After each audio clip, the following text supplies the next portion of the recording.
कतका माया करतस मोला बताना रे।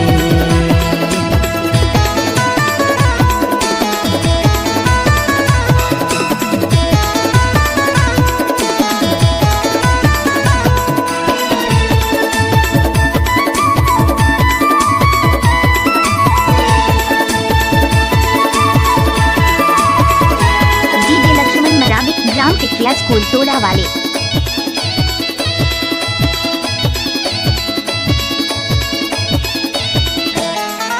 माया पीड़ित के बात लगा करेले वो अकेला महू मिले कर बराहूगा जो हदरे बिया मरैया माँ।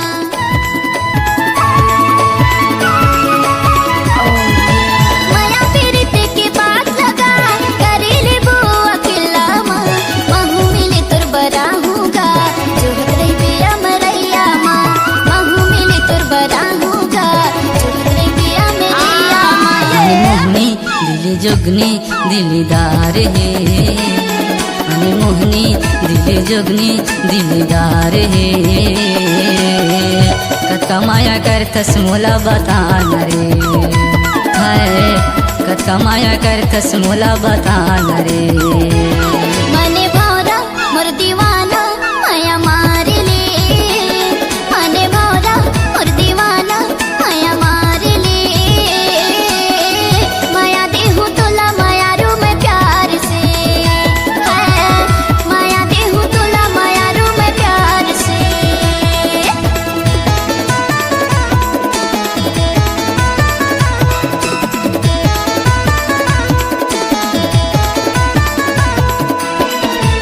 DJ Lakshman Maravi. Mobile number 8815873494।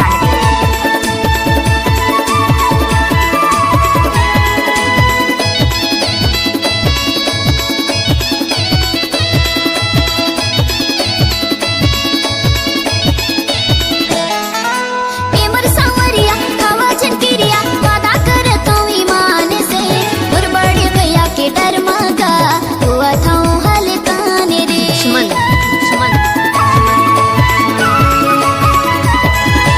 पेमर सांवरिया खावा झनकिरिया वादा कर तो ईमान से और बड़े भैया के डर मांगा हुआ था हलकान रे। और बड़े भैया के डर मांगा हुआ था हलकान रे। अने मोहनी दिली जोगनी दिलदार है, अने मोहनी दिली जोगनी दिलदार है। कतका माया करतस मोला बताना रे, है कतका माया करतस मोला बताना रे। मने भौरा मोर दीवाना माया मार ले, मने भौरा मोर दीवाना माया मार ले। माया देहू तोला माया रू में प्यार से, है माया देहू तोला माया रू में प्यार से।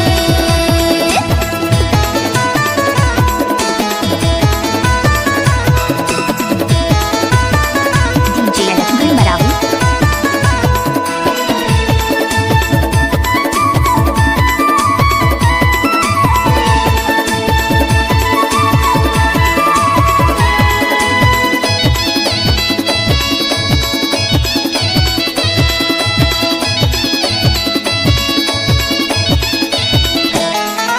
तुरकस दीवानी हे मोरे रानी नहीं मिले बेले बहरामा।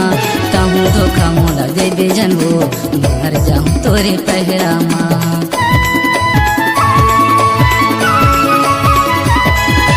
तुरकस दीवानी हे मोरे रानी नहीं मिले बेले बहरामा। ताहू धोखा मोला दे दे जनबो मर जाऊं तोरे पहरामा। ताहू धोखा मोला दे दे जनबो मर जाऊं तोरे पहरामा। मने भौरा मोर दीवाना माया मार ले, मने भौरा मोर दीवाना माया मार ले। माया देहू तोला माया रू में प्यार से, है माया देहू तोला माया रू में प्यार से। मनी मोहनी दिली जोगनी दिलदार है, मनी मोहनी दिली जोगनी दिलदार है। कतका माया करतस मोला बताना रे, माया देहू तोला दीवाना कमाया करतस मोला बतान रे। माया देहु तुला माया रू मैं प्यार से। लक्ष्मण मरावी का मिक्स किया हुआ गाना।